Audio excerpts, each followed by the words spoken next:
Hey guys, welcome to eclipse education Bihar Jeevika भर्ती series में आपका स्वागत है। आज के वीडियो में हम लोग एक सीरीज स्टार्ट करने जा रहे हैं जो कि एरिया और कम्युनिटी कोऑर्डिनेटर के लिए खास होगा। और बहुत सारे लोगों का रिक्वेस्ट आ रहा था कि सर इसका थ्योरी पोर्शन हमारा यूट्यूब पे ही कंप्लीट करवा दीजिए। तो देखिए, अभी तक तो मैं इसका क्रैश कोर्स करवा रहा था और बाकी मैंने अपने बैचेस में पढ़ा दिए हैं, लेकिन आप लोग के रिक्वेस्ट के बाद इसे मैं यहाँ पे स्टार्ट कर रहा हूँ। तो जितना ज़्यादा से ज़्यादा आप इसे शेयर कर सकते हैं और यहाँ से आपकी तैयारी पूरी हो जाएगी। पूरा कंसेप्ट मैं क्लियर कर दूंगा सब्जेक्ट नॉलेज के रिगार्डिंग, कोई भी आपका डाउट नहीं रहेगा। तो चलिए वीडियो को स्टार्ट करते हैं। मेरा नाम है अभिषेक, वेलकम टू इक्लिप्स एजुकेशन। आज हम लोग देखेंगे जैसा हमारे सिलेबस में दिया हुआ है एग्जैक्टली वही चीज। ये सबसे पहला सेक्शन है अंडरस्टैंडिंग अबाउट रूरल डेवलपमेंट। तो इंग्लिश में दिखा हुआ है, मैं इंग्लिश में ही यहाँ पे सब्जेक्ट को मैंने लिखा है। बाकी मैं जो नोट्स पढ़ाऊंगा वो बाइलिंगुअल होगा।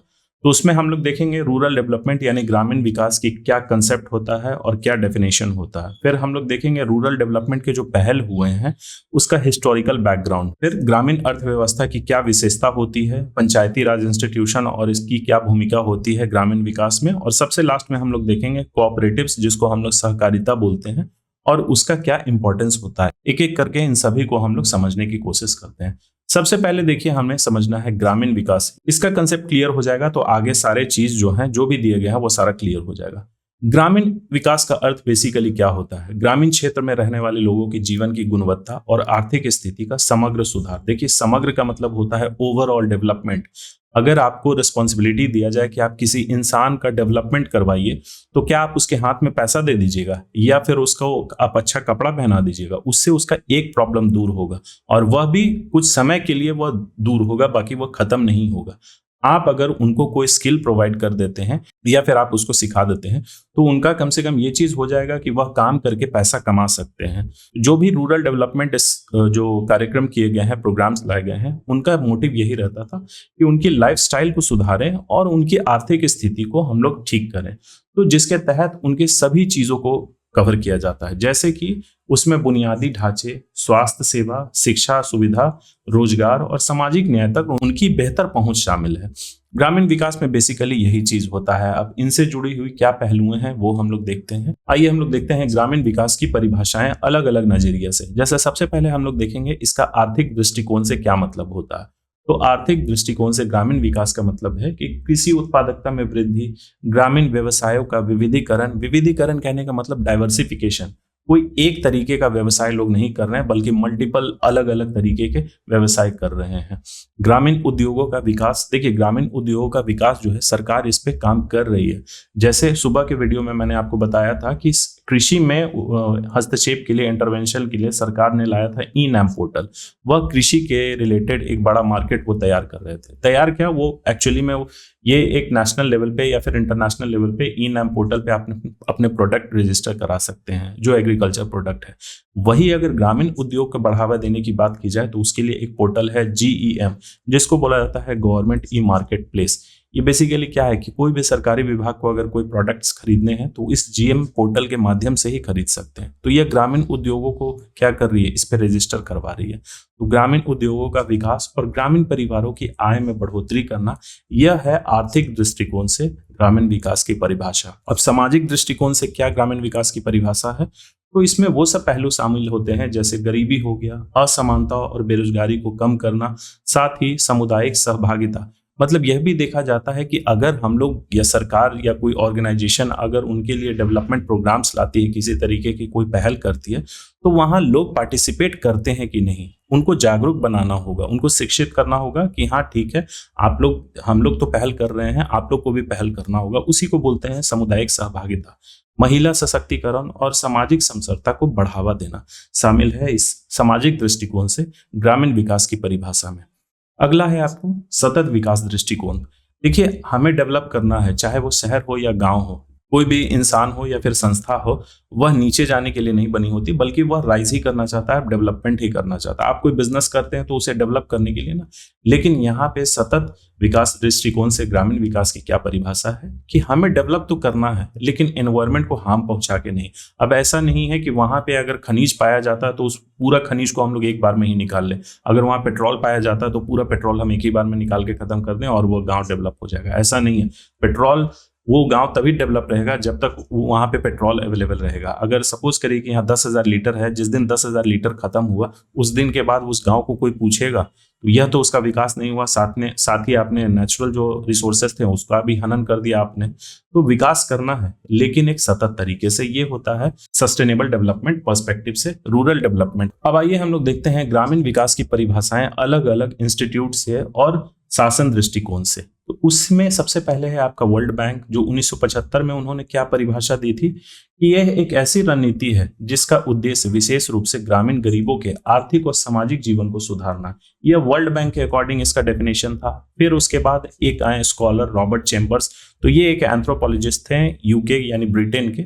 उनके अकॉर्डिंग ग्रामीण विकास क्या है, तो यह वह प्रक्रिया है जिसमें ग्रामीण लोग अपनी परिस्थितियों को नियंत्रित करने और अपने जीवन को बेहतर बनाने की क्षमता प्रदान की जाती है। तो इनके अकॉर्डिंग क्या कहना था, ग्रामीण विकास एक ऐसे सिस्टम है जिसमें लोगों को यह बताया जाता है कि आप अपनी करंट सिचुएशन को कंट्रोल कैसे कर सकते हैं। सबसे पहले आप उसको पहचानिए और उसको कंट्रोल करिए, और उसको बेहतर बनाने के लिए उनको शिक्षा प्रदान की जाती है, क्षमता प्रदान की जाती है। ये रॉबर्ट चेम्बर्स जी के द्वारा ग्रामीण विकास का डेफिनेशन था कि ये करना चाहिए। फिर आइए भारत सरकार प्लानिंग कमीशन के द्वारा, तो उनके अनुसार ग्रामीण विकास एक आर्थिक, सामाजिक और सांस्कृतिक विकास की प्रक्रिया है जिसका मुख्य लक्ष्य ग्रामीण लोगों के जीवन की गुणवत्ता को सुधारना है। तो देखिए यहाँ किसी एक पहलू को ले रहे हैं, रॉबर्ट चेम्बर्स जी ये बोल रहे हैं कि परिस्थिति को पहचानिए और उसको कंट्रोल करिए, और फिर उसके बाद उस परिस्थिति से आप कैसे निकल सकते हैं उसके लिए हमें एक सरकार को या ऑर्गेनाइजेशन को उसके लिए क्षमता प्रदान करना, ये इनके अकॉर्डिंग था। लेकिन गवर्नमेंट ऑफ इंडिया के अकॉर्डिंग क्या था, ये ओवरऑल मतलब आर्थिक, सामाजिक और सांस्कृतिक विकास की प्रक्रिया सभी को हमें डेवलप करना होगा जिससे ग्रामीण लोगों के जीवन की गुणवत्ता जो है वह सुधर जाएगी। तो ये सब चीज हमने ग्रामीण विकास की परिभाषा में देखा। अब आइए देखते हैं इसके historical background rural development initiative के। तो देखिए रूरल डेवलपमेंट ये शुरू से ही स्वतंत्रता के पहले क्या स्थिति था, स्वतंत्रता के बाद क्या क्या किया गया, क्योंकि हम लोग बेसिकली स्वतंत्रता के बाद ही रिस्पॉन्सिबल थे। स्वतंत्रता के पहले तो हमारा कोई कंट्रोल था नहीं, लेकिन हमें वह भी नजरिया देखना होगा कि क्या उस समय स्थिति थी और उसको दूर करने के लिए हम लोगों ने क्या क्या कार्य किए। तो हम लोग इसे कुछ स्टेजेस में देखेंगे, जैसे स्वतंत्रता से पहले का दौर, फिर स्वतंत्रता के बाद शुरुआती दौर देखेंगे, उसके बाद एक स्टेज है जैसे 1960 से 1990 तक किन किन चीज़ों में सुधार किया गया, कृषि, रोजगार और गरीबी उन्मूलन और पंचायती राज। फिर सबसे लास्ट में देखेंगे वर्ष 2000 से लेके अभी तक में क्या क्या किया गया। तो उस समय ये जो दौर था ये अधिकार और समावेशी आधारित था ग्रामीण विकास को लेके। चलिए एक एक करके इसे डिस्कस करते हैं। सबसे पहले हम लोग देखेंगे स्वतंत्रता से पहले का दौर। तो देखिए उस समय देश की क्या स्थिति थी। स्वतंत्रता से पहले भारत की ग्रामीण अर्थव्यवस्था मुख्यतः कृषि आधारित थी, अभी भी कृषि आधारित ही है, लेकिन यह औपनिवेशक शोषण यानी कि कॉलोनियल एक्सप्लॉयटेशन, जमींदारी व्यवस्था, गरीबी, अशिक्षा और स्वास्थ्य सुविधाओं की कमी से पीड़ित था। उस समय लोग कर रहे थे, कृषि में ही इन्वॉल्व थे, लेकिन वह ऐसा नहीं था कि उससे किसी को प्रॉफिट हो रहा था। उससे अगर किसी को प्रॉफिट हो रहा था वो सिर्फ अंग्रेजों को, और जमींदारी व्यवस्था ने तो और स्थिति खराब कर रखी थी, जिसके कारण गरीबी, अशिक्षा और स्वास्थ्य सुविधाओं पे भी असर पड़ रहा था। इसके लिए कुछ रिफॉर्मर्स, फ्रीडम फाइटर्स ने अलग अलग टाइम पे कुछ ना कुछ काम किया है। जैसे उसमें सबसे पहले थे रविन्द्रनाथ टैगोर जी, तो उन्होंने बंगाल के श्रीनिकेतन में ग्रामीण पुनर्निर्माण प्रयोग शुरू किया था। फिर आए हमारे महात्मा गांधी जी, तो उन्होंने ग्राम स्वराज, आत्मनिर्भरता, खादी और ग्राम उद्योगों को बढ़ावा दिया। इसी का नतीजा है कि आर्टिकल 40 के तहत ग्राम पंचायत के बारे में वर्णन। फिर एक स्कीम आई थी, ये एक क्षेत्र के लिए ही था, मद्रास प्रेसिडेंसी के लिए, जो कि 1946 में आई थी। ये सिर्फ मद्रास प्रेसिडेंसी से ही रिलेटेड था, उसके बाहर इसका कोई प्रभाव नहीं पड़ा था। अब आइए हम लोग देखते हैं स्वतंत्रता के बाद का शुरुआती दौर। तो देखिए देश आजाद हुआ था 1947 में। उसके बाद भारत सरकार के लिए ग्रामीण विकास एक प्रायोरिटी बन गई थी, यानी प्राथमिकता बन गई थी, क्योंकि मोस्टली जो पॉपुलेशन थे इंडिया के उस समय भी और अभी भी, तो हम लोग खैर शुरुआती दौर की बात कर रहे हैं, उस समय मोस्टली पॉपुलेशन गांव में ही रहती थी। तो उसके लिए क्या किया गया, सबसे पहला एक प्रोग्राम लाया गया था रूरल डेवलपमेंट के लिए, तो वह यह है कम्युनिटी डेवलपमेंट प्रोग्राम, यानी सामुदायिक विकास कार्यक्रम। यहीं से कोई भी प्रोग्राम की शुरू हुई थी रूरल डेवलपमेंट का, कम्युनिटी डेवलपमेंट प्रोग्राम, फिर IRDP और फाइनली ऐसे ऐसे करते करते लास्ट में 2015 में दीनदयाल अंत्योदय योजना बनी, NRLM। तो चलिए सबसे पहले हम लोग देखते हैं ये क्या था कम्युनिटी डेवलपमेंट प्रोग्राम। तो यह ग्रामीण विकास की पहली बड़ी योजना मानी जाती है, जिसका उद्देश्य कृषि, सिंचाई, स्वास्थ्य, शिक्षा और बुनियादी ढांचे में सुधार करना था। कम्युनिटी डेवलपमेंट प्रोग्राम का, जो कि 1952 में आई थी। ठीक एक वर्ष बाद नेशनल एक्सटेंशन सर्विस यानी राष्ट्रीय विस्तार सेवा तो यह 1953 में आई थी। इसका क्या उद्देश्य था? तो कृषि, ग्रामीण संचार और सामाजिक शिक्षा पर ध्यान केंद्रित करते हुए स्वयं सहायता और जन भागीदारी यानी पब्लिक पार्टिसिपेशन के माध्यम से पूरे देश में विकास लाना था। देखिए, ये नेशनल एक्सटेंशन सर्विस क्या कर रही थी? ये जो कम्युनिटी डेवलपमेंट प्रोग्राम आई थी, मोटे तौर पे अगर इसको समझना चाहते हैं तो ये कम्युनिटी डेवलपमेंट प्रोग्राम का इम्प्लीमेंटेशन एजेंसी थी। इसका काम ही था कि ये जो जिस चीज में ये क्षेत्र में ये विकास करना चाहती है, उस चीज को ये ग्राउंड लेवल पे इम्प्लीमेंट करा, उसका मॉनिटरिंग करे। नेशनल एक्सटेंशन सर्विस का यही काम था। अब आइए हम लोग देखते हैं, स्वतंत्रता के पहले का स्थिति देख लिया, स्वतंत्रता के बाद का शुरुआती दौर। अब हम लोग चलते हैं यहाँ पे, जो भी मेजर चेंजेस हुए हैं यहीं पे हुए हैं 1960 से लेके 1990 तक। उस समय देखिए देश की परिस्थिति क्या थी। सबसे पहले तीसरा पंचवर्षीय योजना जो था वह पूरी तरीके से विफल हो गया था।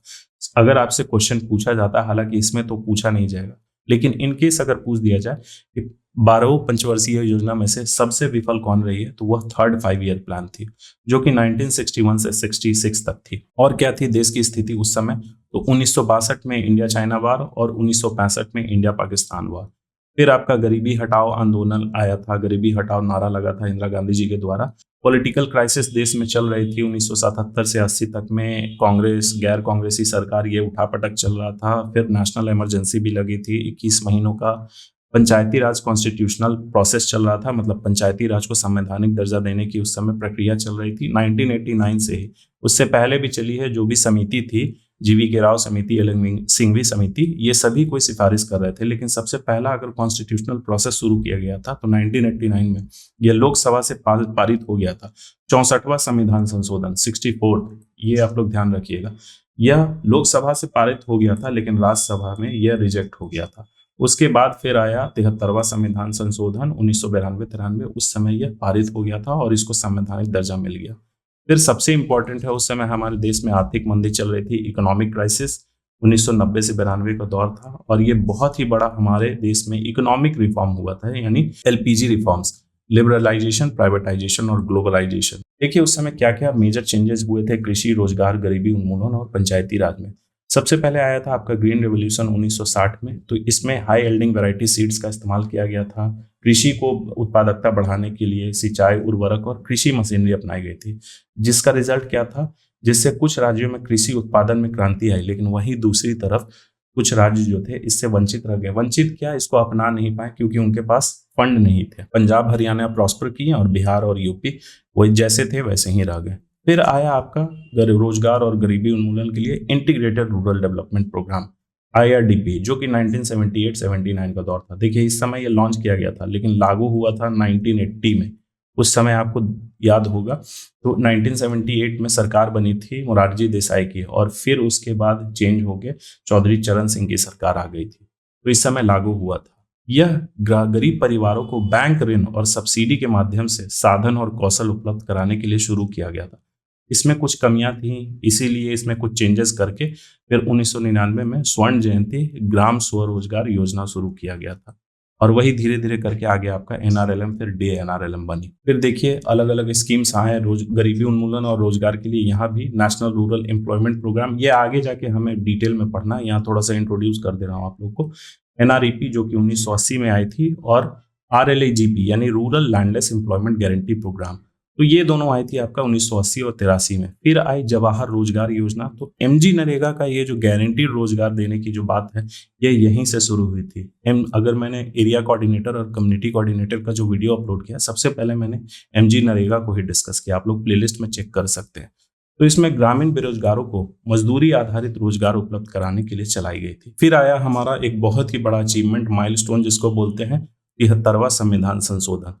इसने पंचायती राज संस्थाओं को संवैधानिक दर्जा दिया और ग्रामीण स्तर पर स्वशासन को मजबूत किया। अब आइए बढ़ते हैं हम लोग वर्ष 2000 से अभी तक में। तो ये अधिकार और समावेशी आधारित रहा था, जैसे कि MG नरेगा जो आया था आपका 2005 में एक्चुअली नरेगा एक्ट आया था, national rural employment guarantee act, वो 2005 में आया था। 2009 में जाके 2 अक्टूबर 2009 में फाइनली ये MG बन गया था, MG नरेगा।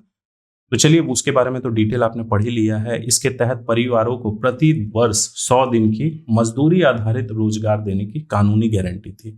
फिर नेशनल रूरल हेल्थ मिशन, देखिए यहाँ वर्ड लिखा हुआ है, हम लोग पढ़ रहे हैं ग्रामीण विकास, तो हम लोग ग्रामीण विकास से ही रिलेटेड स्कीम पढ़ेंगे, नेशनल रूरल हेल्थ मिशन, जो कि वर्ष 2005 में आई थी। यह ग्रामीण क्षेत्रों में स्वास्थ्य सेवाओं को बेहतर बनाने के लिए। फिर प्रधानमंत्री ग्राम सड़क योजना, ये वर्ष 2000 में आई थी, तो ग्रामीण सड़कों और कनेक्टिविटी पर केंद्रित थी। फिर कुछ अभी के स्कीम्स हैं जैसे digital India, PM Awas Yojana, स्वच्छ भारत अभियान, पीएम किसान और एनआरएलएम आजीविका। आगे जो हमारा सिलेबस में स्कीम्स दिया हुआ है, इसको मैं बहुत अच्छे तरीके से डिटेल में पढ़ाऊंगा, अभी बस इंट्रोड्यूस कर दे रहा हूँ। तो ये सब क्या था, ग्रामीण विकास को समग्र रूप से बढ़ावा दे रही थी ये जितने भी स्कीम्स हैं। चलिए अब अगला टॉपिक देखते हैं, ग्रामीण अर्थव्यवस्था की विशेषताएं। जो हमारे सिलेबस में दिया गया है उसी के अकॉर्डिंग मैं पढ़ा रहा हूँ, ना उससे कम ना उससे ज्यादा। तो सबसे पहले हम लोग ग्रामीण अर्थव्यवस्था की परिभाषा को देखते हैं, तब जाके उसकी विशेषता हमें अच्छे से समझ में आएगी। तो इसका परिभाषा ये होता है ग्रामीण अर्थव्यवस्था का, कि गांव में होने वाली आर्थिक गतिविधियां, आजीविका के साधन और जीवन स्थितियां। जैसे हम लोग शहर और गांव में कैसे डिफरेंशिएट कर पाते हैं, हम लोग क्या बोलते हैं कि शहर में लोग खेती नहीं करते, वहां पे लोग बिजनेस करते हैं। और गांव, वही गांव की बात की जाए तो वहां पे अर्थव्यवस्था क्या है, तो वहां लोग मोस्टली कृषि पे डिपेंडेंट रहते हैं या फिर छोटे मोटे उद्योग रहते हैं, लेकिन शहर में तो ऐसा नहीं रहता। तो ये डिफरेंशिएशन बेसिकली क्या है, हम लोग इकोनॉमिक पॉइंट ऑफ व्यू से उसको डिस्कस कर रहे हैं, उसकी अर्थव्यवस्था को हम लोग डिस्कस कर रहे हैं। यह मुख्य रूप से कृषि पर आधारित होती है ग्रामीण अर्थव्यवस्था। साथ ही कृषि की सहायक गतिविधियां जो होती है, पशुपालन, वानिकी, मत्स्य पालन और लघु उद्योग भी इसके अंग होते हैं। उद्योग होते हैं लेकिन वह लघु, जैसे cottage industry, small scale industries, ये सब वहां होते हैं, बड़े बड़े प्लांट नहीं होते। इसकी विशेषता सबसे पहली क्या है, तो इसमें कृषि का प्रभुत्व होता है। कृषि ग्रामीण अर्थव्यवस्था की रीढ़ है। जैसा ये हम लोग शुरू से पढ़ते आ रहे हैं, बीपीएम में भी मैंने बहुत अच्छे तरीके से पढ़ाया है कि भारत की जो 60 to 70% पॉपुलेशन है वह गांव में निवास करती है, और गांव का भी मोस्टली जो पॉपुलेशन है वह कृषि पे ही डिपेंडेंट है। इसीलिए ग्रामीण अर्थव्यवस्था की रीढ़ कृषि कहलाती है। ग्रामीण जनसंख्या का बड़ा हिस्सा आजीविका के लिए खेती और उससे जुड़ी गतिविधियों पर निर्भर करते हैं। खेती से जुड़ी गतिविधियां कौन हो गए, पशुपालन, वानिकी, मत्स्य पालन और लघु उद्योग। लघु उद्योग उसमें नहीं आए, ये सब हो गए। दूसरा इसकी क्या विशेषता है, तो आय और उत्पादकता का निम्न स्तर होता है। विशेषता मतलब सिर्फ पॉजिटिव पॉइंट नहीं, वो एक्चुअली होता कैसा है उसके बारे में डिस्कशन किया जा रहा है। ग्रामीण लोगों की आय अक्सर कम होती है क्योंकि उनकी भूमि छोटी होती है। देखिए बहुत बड़े बड़े लेवल के भूमि नहीं होते, कुछ लोगों के पास होते हैं लेकिन मोस्टली लोगों के पास छोटी छोटी होती है। तकनीक पुरानी होती है, मॉडर्न फार्मिंग वो लोग जल्दी अपनाते नहीं, फंड के कारण या फिर ट्रेडिशनल सोच के कारण, यह भी प्रॉब्लम है।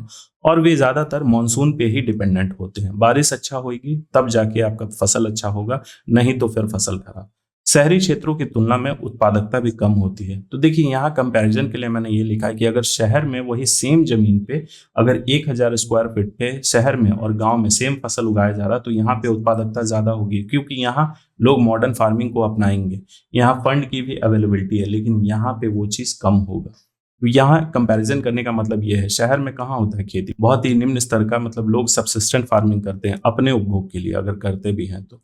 तीसरा इसकी क्या विशेषता है, तो प्राकृतिक संसाधनों पर निर्भरता, चाहे वह खेती हो या फिर उद्योग हो। ग्रामीण अर्थव्यवस्था की भूमि, जल, वन और जलवायु पर अत्यधिक निर्भर करती है। इनमें किसी भी प्रकार का परिवर्तन सीधे ग्रामीण आजीविका को प्रभावित करता है। जैसे वहाँ खेती पे डिपेंडेंट है लोग, अगर वहाँ बाढ़ की स्थिति हो गई तो जो लोग डिपेंडेंट हैं उनकी तो आजीविका प्रभावित होगी ही। फिर क्या है, अनौपचारिक क्षेत्र का प्रभुत्व, वहां पे जो भी चीज है वह मोस्टली इनफॉर्मल ही, फॉर्मल है लेकिन ज्यादातर इनफॉर्मल ही है।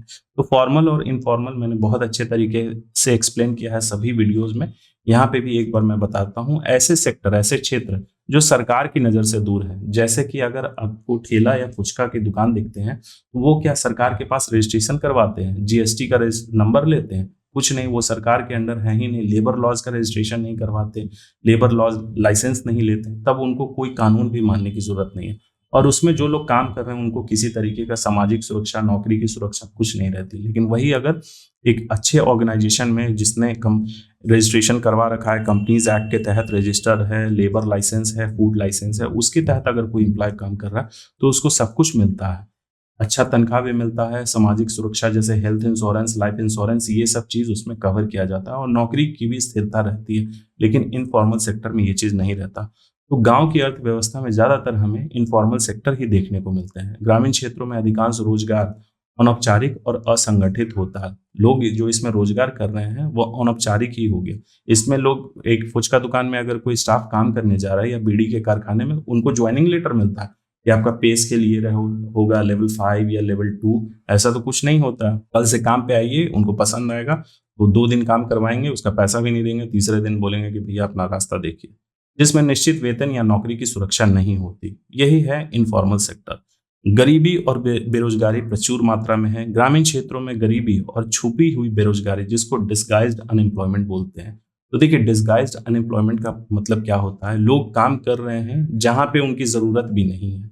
जैसे एक खेत में मैक्सिमम आउटपुट निकालने के लिए 2 लोगों की जरूरत है, लेकिन वहां काम 6 लोग कर रहे हैं। तो बाकी लोग को दिख रहा है कि वह काम कर रहे हैं, लेकिन एक्चुअली में जब आउटपुट बढ़ ही नहीं रहा तब तो वो बेरोजगार ही है, जो कि छिपी हुई बेरोजगारी की स्थिति दर्शाती है। तो ये गांव में बहुत ज्यादा होती है। एक ही फैमिली के लोग खेती पे ही डिपेंडेंट होते हैं। एक छोटा सा ही भूमि है, उसी पे 10-12 लोग लगे हुए हैं, जबकि जरूरत उसमें मात्र 2 लोग की है। उससे क्या हो रहा है? आउटपुट तो नहीं बढ़ रहा। जहां आवश्यकता से अधिक लोग खेती में लगे रहते हैं, जिससे उत्पादकता घटती या फिर बढ़ती तो नहीं है। फिर यहाँ पे और क्या विशेषता है इसकी ग्रामीण अर्थव्यवस्था की? तो पारंपरिक और रूढ़िवादी दृष्टिकोण। कहने का मतलब कि ग्रामीण समाज में अक्सर परंपराओं और रीति रिवाजों से संचालित होता है। शहर में ये चीज नहीं है, जस्ट इसका अपोजिट है। यहाँ पे अगर हमें अपना डेवलपमेंट करना है और किसी परंपराओं को कॉम्प्रोमाइज करना है तो हम लोग कर देते हैं, क्योंकि हम लोग अपना डेवलपमेंट देखते हैं। लेकिन गांव में ऐसा नहीं है।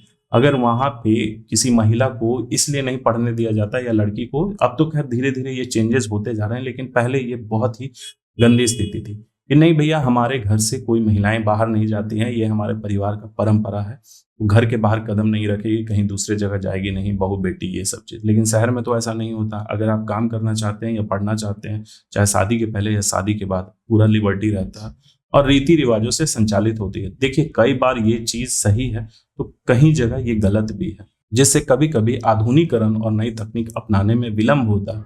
इसीलिए ग्रामीण अर्थव्यवस्था जो है उसमें बहुत ज्यादा इंप्रूवमेंट नहीं हो पाता है शहर के कंपैरिजन में। तो खैर, शहर की तरह हमें डेवलप नहीं करना, उसको शहर नहीं बना देना है, तब तो फिर गांव खत्म ही हो जाएगा। चलिए, अगली विशेषता क्या है? तो यहाँ कमजोर अवसंरचना देखने को मिलता है। जैसे गांव में अक्सर सड़क, बिजली, स्वास्थ्य सेवाएं और शिक्षा जैसी अवसंरचना कमजोर होती है, जिससे ग्रामीण विकास बाधित होता है।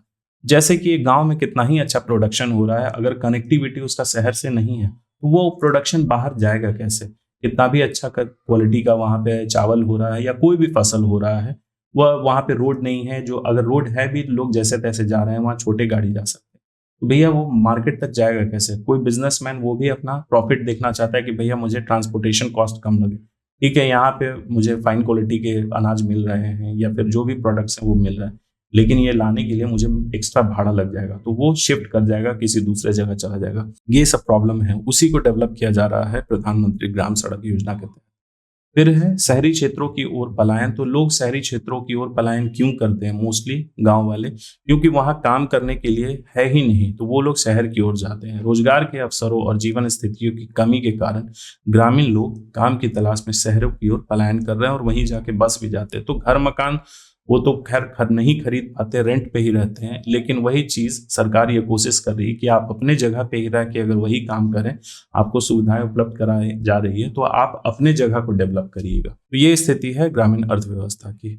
अब आइए अगला टॉपिक देखते हैं हम लोग, पंचायती राज इंस्टीट्यूशन और इसकी क्या भूमिका है ग्रामीण विकास में। तो सबसे पहले इसके बारे में थोड़ा सा इंट्रोडक्शन हम लोग देख लेते हैं। सेशन में मजा आ रहा होगा तो लाइक बटन दबा दें। पंचायती राज संस्थाएं भारत में ग्रामीण स्थानीय स्वशासन की व्यवस्था है। इन्हें संवैधानिक मान्यता 73वें संविधान संशोधन 1992 के माध्यम से मिली थी और हर साल 24 अप्रैल को पंचायती राज दिवस मनाया जाता है। क्यों? क्योंकि 24 अप्रैल 1993 से यह लागू हुआ था। इस प्रणाली ने ग्रामीण जनता को शासन और विकास में सीधे भागीदारी का अवसर प्रदान किया। तो ये थी इसकी परिभाषा।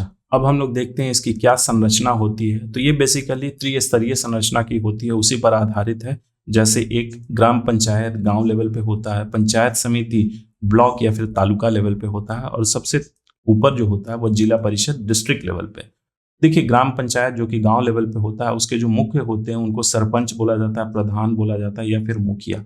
तो देखिए, अलग अलग स्टेट में अलग अलग नाम से बोला जाता है। जैसे यूपी में आप देखिए तो वहां प्रधान बोला जाता है, जो भी आपने वेब सीरीज देखा है पंचायत, उसमें मुखिया प्रधान जी बोला जाता था ना, मुखिया थोड़ी बोला जाता था, या सरपंच प्रधान जी। इसमें मेंबर्स कौन होते हैं? तो वार्ड मेंबर्स, जो कि गांव के जनता द्वारा चुना जाता है। फिर है पंचायत समिति, या ब्लॉक लेवल पे होता है, तो इसके जो हेड होते हैं उनको चेयरपर्सन या फिर प्रमुख बोला जाता है। पंचायत समिति भी कई बार बोला जाता है। इनका काम क्या है? तो जिला परिषद और ग्राम पंचायत के बीच में यह एक कड़ी के रूप में कार्य करते हैं। और सबसे ऊपर है आपका जिला परिषद डिस्ट्रिक्ट लेवल पे, तो इनके हेड को, प्रमुख को हम लोग अध्यक्ष बोलते हैं।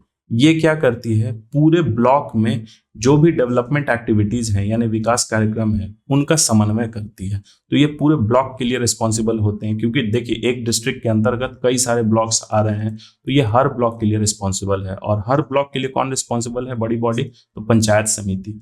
और फिर उसके नीचे आइए ग्राम पंचायत। तो एक ब्लॉक के अंतर्गत सपोज करिए अगर 5 गांव हैं, तो हर गांव का एक हेड होता है, जिसे सरपंच, प्रधान या फिर मुखिया बोलते हैं। इस तरीके से इनका जो संरचना है उसको विभाजित किया गया है। संवैधानिक प्रावधान हम लोग देख लेते हैं, एग्जाम में हो सकता है इससे क्वेश्चन आ जाए।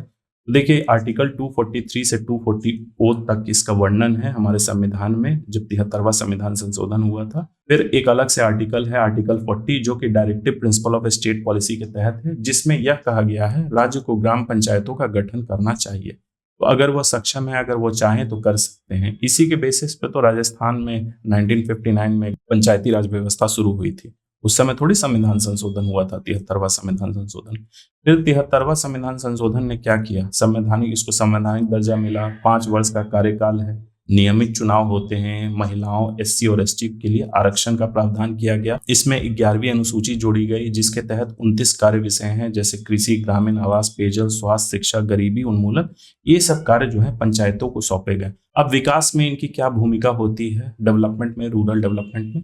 तो लोकतांत्रिक भागीदारी ये सुनिश्चित करते हैं। पंचायतें ग्रामीण नागरिकों को निर्णय लेने में शामिल कर लोकतांत्रिक भागीदारी सुनिश्चित करते हैं। कैसे यहाँ पे लोकतांत्रिक भागीदारी सुनिश्चित होती है? ग्राम सभा के माध्यम से। अब ग्राम सभा वे सभी लोग होते हैं जो ग्राम पंचायत में वोट करते हैं। उनको वोटर्स नहीं बोला जाता, बल्कि उनको ग्राम सभा बोला जाता है, क्योंकि वह सिर्फ वोट नहीं कर रहे हैं, बल्कि वह निर्णय निर्माण लेने में भी शामिल होते हैं। लेकिन हम लोग अगर वही विधानसभा या लोकसभा में अगर हम लोग वोट करते हैं, तो हमें वोटर्स बोला जाता है, क्योंकि हम लोग अपने प्रतिनिधि को भेजते हैं, हम लोग निर्णय निर्माण में पार्टिसिपेट नहीं करते। इसीलिए ये जो दोनों है आपका सेंट्रल फॉर्म ऑफ गवर्नमेंट और स्टेट गवर्नमेंट, ये दोनों इनडायरेक्ट फॉर्म ऑफ डेमोक्रेसी है। लेकिन वही पंचायती राज एकमात्र ऐसी इंस्टीट्यूशन है जो इंपॉर्टेंट होता है, जो डायरेक्ट फॉर्म ऑफ डेमोक्रेसी है। फिर अगला है स्थानीय आर्थिक विकास। देखिए जिस जगह से रिलेटेड है, अगर इस गांव का रिस्पॉन्सिबिलिटी एक मुखिया के हाथ है, तो वो इसी को ना डेवलप करेंगे, वो दूसरे से थोड़ी मतलब रखेंगे। लेकिन पहले क्या था, एक डीएम के अंतर्गत बहुत बड़ा क्षेत्र आता था। जब ये पंचायती राज नहीं स्टैब्लिश हुई थी, ये डीएम के अंतर्गत बहुत बड़ा क्षेत्र था, पूरा डिस्ट्रिक्ट आता था। उस समय कई सारी चीजें छूट जाती थी। लेकिन जब हमने यहाँ सरकार स्टैब्लिश कर दिया, तो वो इसको अच्छे तरीके से समझ पाएंगे, क्योंकि वो यहीं के रहने वाले हैं। जैसे स्थानीय आर्थिक विकास कैसे होगा? कृषि, सिंचाई, ग्रामीण उद्योग और गरीबी उन्मूलन से जुड़ी योजनाओं को लागू कर पंचायतें स्थानीय अर्थव्यवस्था को बढ़ावा देती है। अगर आपको आपके क्लास का मॉनिटर बना दिया जाए, तो आप अपने क्लास का ना परफॉर्मेंस अच्छा रखिएगा, या आप दूसरे के क्लास का भी परफॉर्मेंस अच्छा रखिएगा। वही बात हो रहा है यहाँ पे। अब ये सामाजिक न्याय कैसे सुनिश्चित करती है? तो पंचायतों में महिलाएं, एससी, एसटी के लिए आरक्षण ने कमजोर वर्गों की भागीदारी और सशक्तिकरण को बढ़ावा दिया है। अब इन सभी को, जो वंचित वर्ग थे, खास करके महिलाएं, उनको इक्वल पार्टिसिपेट करने का मौका दिया है रिजर्वेशन के माध्यम से। अब अगला भूमिका है अवसंरचना विकास। तो जैसा कि यहाँ पे मैंने उदाहरण बताया था कि एक गांव का जब हमने हेड नियुक्त कर दिया है, उसको संवैधानिक दर्जा दे दिया है, वह क्या करेंगे? वहां के इंफ्रास्ट्रक्चर को भी डेवलप करेंगे, जैसे सड़क, ग्रामीण आवास, पेयजल, स्वच्छता और विद्युतीकरण के लिए वह जिम्मेदार। विद्युतीकरण मतलब इलेक्ट्रिफिकेशन। वह अपने गांव से जुड़े हुए जो भी मामले हैं, उनको तो वह बेहतर करेंगे अवसंरचना से रिलेटेड। फिर शिक्षा और स्वास्थ्य सुविधाएं भी सुनिश्चित करेंगे, जैसे प्राथमिक विद्यालय, स्वास्थ्य केंद्र, टीकाकरण अभियान और पोषण कार्यक्रमों का मैनेजमेंट करके। ये सब चीज हो गया यहाँ पे शिक्षा और स्वास्थ्य से रिलेटेड। फिर गरीबी उन्मूलन और रोजगार। तो पंचायतें मनरेगा, पीएम आवास योजना, एनआरएलएम जैसी योजनाओं को लागू कर रोजगार देती है और गरीबी घटाती है। तो देखिए यहाँ वहां पे गवर्नमेंट फॉर्म करने का यही सबसे बड़ा रीजन था। महिला सशक्तिकरण सिर्फ बोलने से नहीं आती, बल्कि उसके लिए हमें प्रावधान करना होगा। तो 73वें संविधान संशोधन के तहत क्या किया गया? मिनिमम 33% आपको पंचायत इलेक्शंस में महिलाओं को रिजर्वेशन देना होगा। और मैक्सिमम का कोई बार नहीं है, लेकिन बिहार एकमात्र पहला राज्य था, जो एकमात्र नहीं पहला राज्य था जिन्होंने पंचायत इलेक्शंस में 50% सीट्स रिजर्व किया था महिलाओं के लिए। तो ये चीज आप लोग ध्यान रखिएगा। तो 33 से 50% आरक्षण के कारण महिलाओं को नेतृत्व की भूमिकाएं और शासन में सक्रिय भागीदारी मिली है। अब ये तो हमने देख लिया कि ये सब पॉजिटिव पॉइंट। अब यहाँ हम लोग देखते हैं कि उनके लिए चुनौतियां क्या क्या है।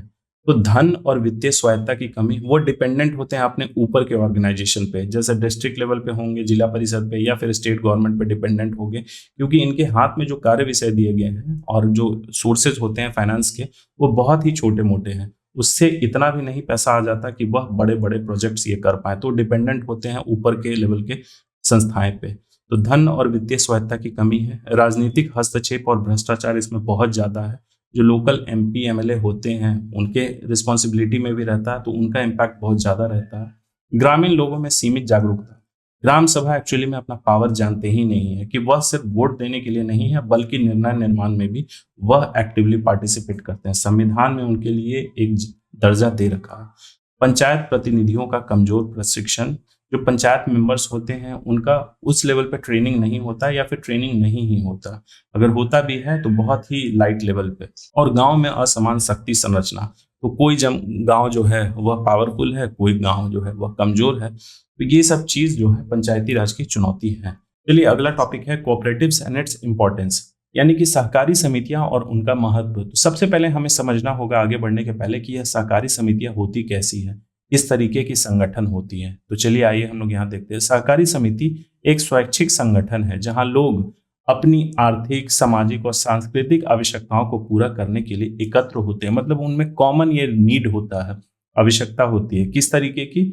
आर्थिक हो गई, सामाजिक हो गई, या फिर सांस्कृतिक जरूरतों को जो कि कॉमन है सभी में, उनको पूरा करने के लिए यह लोग एकत्र होते हैं। यह लोकतांत्रिक तरीके से नियंत्रित होता है। इसको कंट्रोल किया जाता है। लोकतांत्रिक मतलब कि सभी मेंबर्स मिलकर अपना एक हेड चुनते हैं और सभी को इक्वल ये इसमें मौका दिया जाता है। अगर वोट भी करते हैं तो एक मेंबर बराबर एक वोट होता है। ऐसा नहीं कि एक मेंबर का वेटेज ज्यादा होता है और उसका ज्यादा इंपॉर्टेंस रहता है, ऐसा कुछ नहीं है। देखिए कोई भी ऑर्गेनाइजेशन में आपको एक लीडर तो चुनना होगा। जैसे इसमें एक चेयरमैन होता है, तो चेयरमैन के लिए बाकी जितने मेंबर्स होते हैं वही वोट करते हैं, उसी को लोकतांत्रिक तरीका बोला जाता है। निजी व्यवसायों के विपरीत सहकारी समितियों का मुख्य उद्देश्य लाभ कमाना नहीं, बल्कि परस्पर सहयोग और सामूहिक कल्याण है। तो प्राइवेट ऑर्गेनाइजेशन क्या करती है? वह फॉर्म ही होती है, बनाई ही जाती है प्रॉफिट अर्न करने के लिए, वो तो कल्याण करने के लिए नहीं होती है। अगर वो होती तो फिर उनको प्रॉफिट कौन कंपनी ये इन्वेस्ट करती है? पब्लिक वेलफेयर करने के लिए। वो उनका प्राइम मोटिव नहीं होता। ठीक है, वो अभी के टाइम में सरकार उनको मोटिवेट कर रही है कि हाँ आप ये चीज करिए, लेकिन वो प्राइसेस तो ले रहे हैं।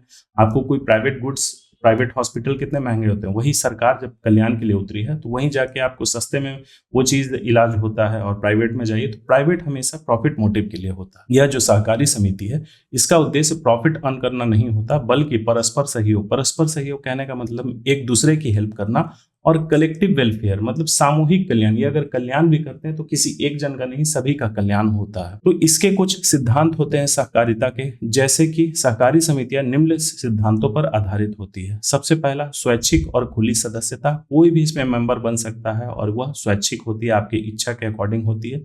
लोकतांत्रिक नियंत्रण होता है, एक सदस्य एक वोट। सदस्य की आर्थिक भागीदारी, आपको मेंबर बन रहे हैं आप उसमें, तो जो भी आपका कंट्रीब्यूशन हो सकता है उसमें आपको कंट्रीब्यूशन, इसके लिए कोई अलग से फंड नहीं आती। जैसे प्राइवेट में शेयर होल्डर्स होते हैं, वह शेयर खरीदते हैं, इन्वेस्टमेंट करते हैं, तभी जाके कंपनी को फंडिंग मिलती है। लेकिन यहाँ पे ऐसा कुछ नहीं है। जो मेंबर आ रहे हैं उनको पैसा लगाना है, तो जितना ये पैसा लगाना है, क्योंकि उसमें देखिए ये कल्याण के लिए है और म्यूचुअल हेल्प के लिए है, तो प्रॉफिट की बात ही नहीं है। यहाँ पे आपको अपना पैसा ही लगाना होगा। स्वायत्ता और स्वतंत्रता, तो इसमें ऑटोनॉमी है और इंडिपेंडेंस, मतलब कि ये सरकार के कानून के तहत ये नहीं चलती है, कोई कंपनीज एक्ट के तहत ये रजिस्टर्ड नहीं है। ये रजिस्टर्ड होती है आपका कोऑपरेटिव सोसाइटीज एक्ट 1912 के तहत। तो ये एक इंडिपेंडेंट ऑर्गेनाइजेशन होती है। दूसरा, इसमें शिक्षा, प्रशिक्षण और जानकारी भी प्रदान की जाती है। अगला क्या सिद्धांत है? तो सहकारी समितियों के बीच सहयोग। तो अलग अलग भी कॉपरेटिव्स हैं, सिर्फ एक ही कॉपरेटिव नहीं रहते एक जगह पे, उनके बीच में सहयोग भी बरकरार रहता है। और समुदाय के प्रति चिंता, मतलब कि उसमें जो मेंबर्स हैं वो समुदाय हो गए, कॉपरेटिव्स जो भी हो गए वो समुदाय ही, एक समुदाय के आएंगे, तो उनके प्रति ये चिंता होता है। ये सहकारिता के सिद्धांत है। अब आइए, अलग अलग प्रकार के कॉपरेटिव्स होते हैं। तो इंग्लिश वाले इंग्लिश में देख सकते हैं, मैं हिंदी में ही बता देता हूँ यहाँ। जैसे कृषि सहकारी समितियां, तो ये क्या करती है, सिर्फ कृषि क्षेत्र में कल्याणकारी योजना ये काम करती है, जैसे किसानों को ऋण, सस्ते दरों पर ऋण दिलवाना, जैसे कि आपका कोऑपरेटिव बैंकिंग हो गया, वो तो खैर अलग चीज हो गई। यहाँ कृषि से रिलेटेड है, किसानों को ऋण, बीज, उर्वरक और विपणन में मदद करती है। तो जैसे बिहार में अगर आप एग्जाम्पल लें तो बिस्कोमान, ये बिस्कोमान सिर्फ कृषि सहकारी समिति नहीं बल्कि सब कुछ करती है। वो मार्केटिंग भी करती है, फर्टिलाइजर्स भी सप्लाई करती है, बीज भी देती है। ऋण सहकारी समितियां, तो ये कोऑपरेटिव्स बैंक हो गए हैं जो कि कम ब्याज पर वित्तीय सहायता प्रदान करती है, लोन प्रोवाइड करती है। फिर है उपभोक्ता सहकारी समितियां, तो ये उपभोक्ता को उचित मूल्य और गुणवत्ता वाले सामान उपलब्ध कराती है। विस्कोमान ये भी करती है। वह कुछ अपने प्रोडक्ट्स होते हैं, वो क्लेम करते हैं कि वो किसान से हम डायरेक्ट खरीदते हैं और खुद ही उसका मैन्युफैक्चरिंग, पैकिंग वगैरह करवाते हैं और उसको सेल करते हैं अपने आउटलेट पे। अब उनका प्रोडक्ट कैसा होता है वो तो खरीदने वाले ही जाने। आवास सहकारी समितियां, तो ये सस्ती आवास सुविधा प्रदान करवाते हैं अपने कम्युनिटी के बीच में, और दूसरे फिर बाहर में भी ये लोग सेल कर रहे हैं, मतलब नॉन मेंबर्स को भी ये सेल कर रहे हैं, आवास भी और जमीन भी, लैंड भी ये प्रोवाइड करते हैं। अगला है श्रमिक उत्पादक सहकारी समितियां, तो श्रमिकों, उत्पादकों द्वारा स्वामित्व और प्रबंधित जो वर्कर्स होते हैं और प्रोड्यूसर्स होते हैं, जैसे कि आपका एफपीओज हो गया, फार्मर प्रोड्यूसर ऑर्गेनाइजेशन, तो वो क्या है, इसी तरीके की सहकारी समिति है। फिर है सबसे लास्ट में आपका बहुउद्देशीय, इनके अलावा भी बहुत सारा सहकारी समिति होती है। बहुउद्देशीय सहकारी समितियां ये क्या करती है, ऋण भी प्रोवाइड करती है, इनपुट आपूर्ति और विपणन यानी मार्केटिंग जैसे कई कार्य करती है। तो देखिए सहकारी समितियां हर चीज में है, हर तरीके की रहती है। जैसे कि उपभोक्ता सहकारी समितियां का सबसे बेस्ट एग्जाम्पल है आपका अमूल।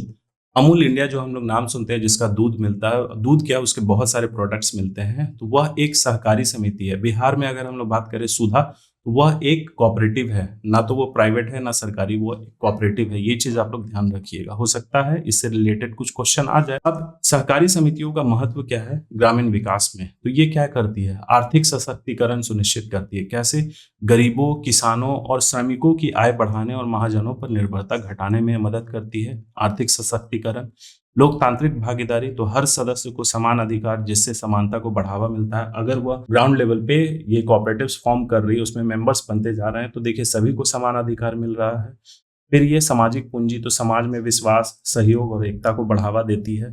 गरीबी उन्मूलन, रोजगार के अवसर प्रदान करती है, लोन प्रोवाइड करती है और आजीविका के अवसर भी प्रदान करती है। संतुलित विकास, तो ग्रामीण विकास को बढ़ावा और क्षेत्रीय असमानता को घटाती है। ऐसा नहीं कि भैया एक गांव अगर वो अंडर डेवलप्ड है और दूसरा डेवलप्ड है, तो दोनों को कोशिश किया जाता है कि एक लेवल पे आ जाए। वुमेन एम्पावरमेंट, महिला सशक्तिकरण, तो महिलाओं की सहकारी समितियां सामाजिक और आर्थिक स्थिति को मजबूत करती है। महिलाओं के लिए भी एक सहकारी समिति होती है, बहुत सारे सहकारी समिति होती हैं, आप लोग जाके चेक करना है तो कोऑपरेटिव सोसाइटीज एक्ट 1912 के तहत आप चेक कर सकते हैं। ये ओवरऑल कोऑपरेटिव सोसाइटी एक्ट हो गया। अब अगला क्या फायदा है लास्ट, ये बाजार तक पहुंच सुनिश्चित करती है। तो छोटे उत्पादकों को सामूहिक विपणन यानी कि कलेक्टिव मार्केटिंग और सौदेबाजी में सहायता प्रदान करती है कोऑपरेटिव्स।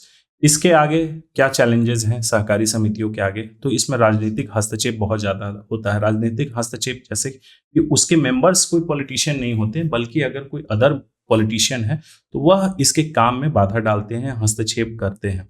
व्यवसायिकता की कमी, लैक ऑफ प्रोफेशनलिज्म, लोग इसको एज प्रोफेशन नहीं मांगते हैं, इसकी कोई ऐसा कुछ गारंटी नहीं देते। आप खुद बताइए कि अभी अगर आप कुछ वैकेंसी निकलता है तो आप बिहार सरकार के अंतर्गत आप कोई भी वैकेंसी देखते हैं कि वह किस गवर्नमेंट के अंतर्गत है, किस डिपार्टमेंट के अंतर्गत है, लेकिन वही बिस्कोमान का वैकेंसी निकल जाए तो आप उसको वैल्यू नहीं करिएगा, क्योंकि वो कोऑपरेटिव है, लोग उसको वैल्यू नहीं करते हैं। कुप्रबंधन और भ्रष्टाचार उससे लिप्त है। तकनीक तक सीमित पहुंच, क्योंकि इसमें फंड्स की कमी होती है, फंड्स मेंबर्स को ही अपना देना होता है, कोई वो बाहर से उनके लिए फंड्स नहीं आता, बजट उनके लिए पेश नहीं होता, तो ये टेक्नोलॉजी तक पहुंच उनकी सीमित होती है और कमजोर वित्तीय आधार होता है, वीक फाइनेंशियल बेस होता है। इसीलिए सेंट्रल गवर्नमेंट ने सहकारिता विभाग एक मंत्रालय शुरू किया है, जिसके अभी वर्तमान में मंत्री हैं अमित शाह जी। तो ये कोऑपरेटिव्स को ही डेवलप करने के लिए एस्टैब्लिश किया गया था, क्योंकि ये रूरल डेवलपमेंट में बहुत ही मेजर फैक्टर रोल प्ले करती है। तो चलिए, ये हमारा सेक्शन 1 कंप्लीट हो गया। अब कल इसका जो MCQ है वो मैं कंडक्ट करवा दूंगा। तो thank you for watching. Please subscribe, share और लाइक करना ना भूलें।